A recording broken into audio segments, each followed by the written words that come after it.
بسم الله الرحمن الرحيم ബിസ്മില്ലാഹി അല്ലാഹുവിന്റെ നാമത്തിൽ.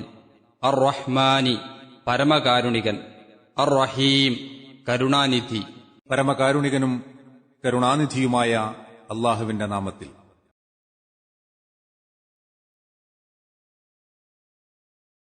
سبح اسم ربك الأعلى. വചനം 1. സബ്ബിഹ് തസ്ബീഹ് ചെയ്യുക, സ്തോത്ര കീർത്തനം ചെയ്യുക, പ്രകീർത്തനം ചെയ്യുക.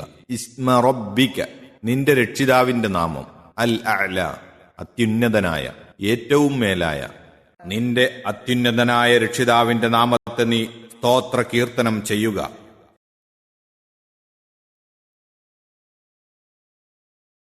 الذي خلق فسوى. വചനം 2. അല്ലദീ ഖലഖ സൃഷ്ടിച്ചവൻ, ഫസവ്വ എന്നിട്ടു ശരിപ്പെടുത്തിയ, അതായത് സൃഷ്ടിച്ച് ശരിപ്പെടുത്തിയവൻ.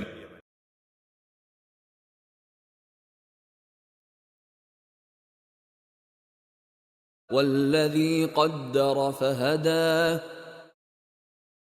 വചനം 3.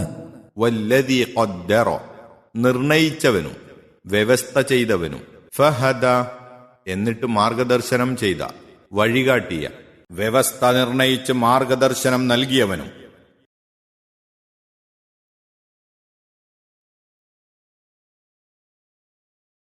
والذي أخرج المرعى. വചനം 4. വല്ലദീ അഖ്റജ പുറപ്പെടുവിച്ചവനും ഉൽപ്പാദിപ്പിച്ചവനും, അൽ മർഅ മേച്ചിൽ സ്ഥാനം, സസ്യലതാദികളെ. മേച്ചിൽ സ്ഥാനം അഥവാ സസ്യലതാദികളെ ഉൽപ്പാദിപ്പിച്ചവനും.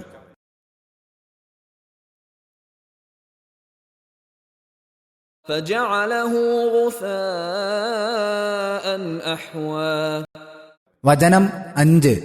ഫജഅലഹു എന്നിട്ടു അതിനെ ആക്കി, ഗുസാഅൻ ചവറ്, ഉണക്കൽ, അഹ്വ ഇരുണ്ടത്, ചാമ്പൽ വർണ്ണമായത്. എന്നിട്ട് അതിനെ അവൻ ഇരുണ്ട ചാമ്പൽ വർണ്ണമുള്ളതായ ചവറാക്കി തീർക്കുകയും ചെയ്തു, അഥവാ അങ്ങനെയുള്ളവന്റെ നാമം.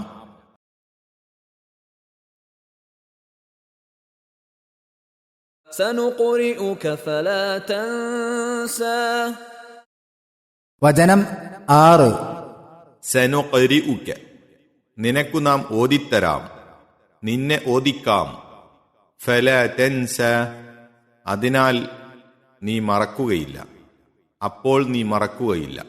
നിനക്കു നാം ഓതിത്തരാം, അതിനാൽ നീ മറന്നു പോകുന്നതല്ല.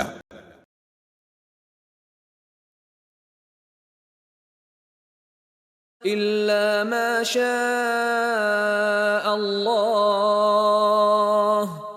إنه يعلم الجهر وما يخفى. വചനം 7.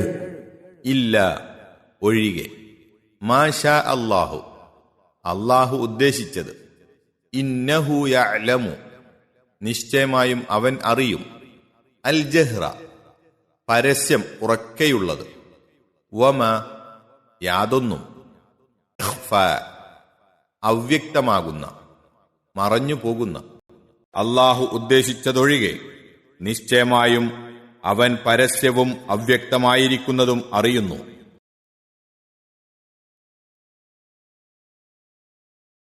وَنُيَسِّرُكَ لِلْيُسْرَى. വചനം 8. വനുയസ്സിറുക നിനക്ക് നാം എളുപ്പമാക്കുകയും ചെയ്യും, സൗകര്യപ്പെടുത്തുകയും ചെയ്യും. ലിൽ യുസ്റ കൂടുതൽ എളുപ്പമായതിലേക്ക്, ഏറ്റവും സുഗമമായതിലേക്ക്. കൂടുതൽ സുഗമമായതിലേക്ക് നിനക്കു നാം സൗകര്യപ്പെടുത്തി തരുന്നതുമാണ്.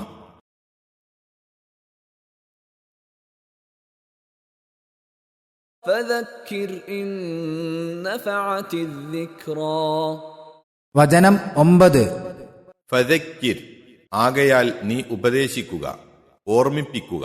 ഇന്നഫഅതി ഉപകാരപ്പെട്ടെങ്കിൽ, ഫലം ചെയ്യുമെങ്കിൽ. അദ്ദിക്റ ഉപദേശം, സ്മരണ. ആകയാൽ നീ ഉപദേശിച്ചു കൊള്ളുക, ഉപദേശം ഫലപ്പെടുന്നുവെങ്കിൽ.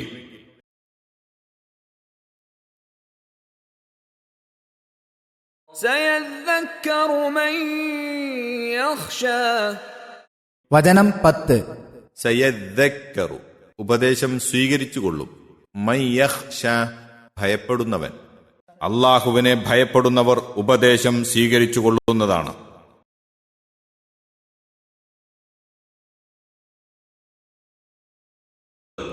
രണ്ടു പെരുന്നാൾ നമസ്കാരങ്ങളിലും വെള്ളിയാഴ്ച ജുമാ നമസ്കാരത്തിലും നബി സല്ലല്ലാഹു അലൈഹി വസല്ലമ ഈ സൂറത്തും അടുത്ത സൂറത്തും ഓതാറുണ്ടായിരുന്നുവെന്നും പെരുന്നാളും ജുമുഅയും ഒരു ദിവസത്തിൽ അഥവാ വെള്ളിയാഴ്ച ഒരുമിച്ച് വന്നപ്പോഴും തിരുമേനി അവ രണ്ടും ഓതുകയുണ്ടായെന്നും ഹദീസിൽ വന്നിട്ടുണ്ട്. അഹ്മദ്, മുസ്ലിം, ദാറഖുത്നി, തിർമുദി, നസായി. വിത്ർ നമസ്കാരത്തിൽ ഈ സൂറത്തും സൂറത്തുൽ കാഫിറൂനയും സൂറത്തുൽ ഇഖ്ലാസും തിരുമേനി ഓതി വന്നിരുന്നുവെന്നും ഒന്നിലധികം സ്വഹാബികളിൽ നിന്ന് ഇമാം അഹ്മദും റഹ്മത്തുള്ളാഹി അലൈഹി ഉദ്ധരിച്ചിരിക്കുന്നു. 2, 3 വചനങ്ങളിലെ ആശയത്തെക്കുറിച്ച് സൂറത്തുൽ ഇൻഫിത്താർ 7, 8, സൂറത്തുൽ ആബസ 19, 20, സൂറത്തു ത്വാഹ 50 മുതലായ സ്ഥലങ്ങളിൽ വിവരിച്ചത് ഓർക്കുക. ഓരോ വസ്തുവിനും അതതിൻ്റെ രൂപം, പ്രകൃതി, ആകൃതി, സ്വഭാവം ആദിയായ കാര്യങ്ങൾ വ്യവസ്ഥപ്പെടുത്തി സൃഷ്ടിച്ചുണ്ടാക്കുകയും അതതിനാവശ്യവും അനുയോജ്യവുമായ മാർഗനിർദ്ദേശങ്ങൾ നൽകുകയും കന്നുകാലികൾ മുതലായ ജന്തുജീവികൾക്കെല്ലാം മേഞ്ഞു തിന്നുവാനുതകുന്ന സസ്യാദികളെ ഉൽപ്പാദിപ്പിക്കുകയും പിന്നീട് അവ പച്ചവർണ്ണമായിരുന്നതിനു ശേഷം അവയെ ഉണങ്ങി ചാമ്പൽ വർണ്ണത്തിലും കരിമ്പിൻ വർണ്ണത്തിലുമുള്ള ചണ്ടിയും ചവറുമാക്കി തീർക്കുകയും ചെയ്യുന്നവൻ ആരോ അവൻ്റെ അതേ അത്യുന്നതനായ ആ ഏകരക്ഷിതാവിൻ്റെ നാമം പ്രകീർത്തനം ചെയ്യുവാനും അവനെ വാഴ്ത്തുവാനും അള്ളാഹു കൽപ്പിക്കുന്നു. ഫസബ്ബിഹ് ബിസ്മി റബ്ബിക്കൽ അലീം, നിന്റെ മഹാനായ റബ്ബിൻ്റെ നാമത്തെ സ്തോത്രകീർത്തനം ചെയ്യുക എന്ന് സൂറത്തുൽ വാഖിയയിൽ അവതരിച്ചപ്പോൾ അതു നിങ്ങൾ നിങ്ങളുടെ റുക്കൂഇൽ ആക്കിക്കൊള്ളുവീൻ എന്നും സബ്ബിസ്മ റബ്ബിക്കൽ അഅല, നിന്റെ അത്യുന്നതനായ റബ്ബിൻ്റെ നാമത്തെ സ്തോത്രകീർത്തനം ചെയ്യുക എന്ന് ഈ സൂറത്തിൽ അവതരിച്ചപ്പോൾ അതു നിങ്ങളുടെ സുജൂദിൽ ആക്കിക്കൊള്ളുക എന്നും നബി സല്ലല്ലാഹു അലൈഹി വസല്ലമ പറഞ്ഞതായി ഉഖ്ബത്ത് ബിൻ ആമിർ റളിയല്ലാഹു അൻഹുവിൽ നിന്ന് നിവേദനം വന്നിരിക്കുന്നു. ഇതനുസരിച്ചാണ് നമസ്കാരത്തിൽ റുക്കൂഇൽ സുബ്ഹാന റബ്ബിയൽ അലീം, എൻ്റെ മഹാനായ റബ്ബിന് സ്തോത്രകീർത്തനം ചെയ്യുന്നു എന്നും സുജൂദിൽ സുബ്ഹാന റബ്ബിയൽ അഅല, അത്യുന്നതനായ റബ്ബിന് സ്തോത്രകീർത്തനം ചെയ്യുന്നു എന്നും നാം ചൊല്ലിവരുന്നത്. നബി സല്ലല്ലാഹു അലൈഹി വസല്ലമക്ക് അവതരിക്കുന്ന വഹിയുകളൊന്നും തന്നെ അത് ഖുർആനാകട്ടെ അല്ലാത്തതാകട്ടെ മറന്നു പോകാതിരിക്കത്തക്കവണ്ണം മലക്കു മുഖേന അള്ളാഹു തിരുമേനിക്ക് ഓതിക്കൊടുത്ത് മനസ്സിൽ ഉറപ്പിച്ചു കൊടുക്കുമെന്നും പിന്നേക്ക് ഓർമ്മ വെച്ചിരിക്കേണ്ടുന്ന ആവശ്യമില്ലാത്ത ഭാഗങ്ങൾ വല്ലതും അതിൽ ഉണ്ടെങ്കിൽ ആ ഭാഗം അള്ളാഹു മറപ്പിച്ചുകൂടായെന്നും അതുനിമിത്തം ദോഷമൊന്നും സംഭവിക്കാനില്ലെന്നും അള്ളാഹു നബി സല്ലല്ലാഹു അലൈഹി വസല്ലമയെ ഉണർത്തുന്നു. അള്ളാഹു എല്ലാ രഹസ്യ പരസ്യങ്ങളും അറിയുന്നവനാണ്. അതിനാൽ ഒരു കാര്യവും അവൻ്റെ ശ്രദ്ധയിൽ നിന്ന് വിട്ടുപോകുന്നതല്ല എന്ന് സമാധാനിപ്പിക്കുകയും ചെയ്യുന്നു. റമളാൻ മാസത്തിൽ എല്ലാ രാത്രിയും ജിബ്രീൽ അലൈഹിസ്സലാം നബി സല്ലല്ലാഹു അലൈഹി വസല്ലമയെ സന്ദർശിക്കലും ഖുർആൻ പാഠം നോക്കലും പതിവായിരുന്നുവെന്നത് ഇവിടെ പ്രസ്താവ്യമാണ്.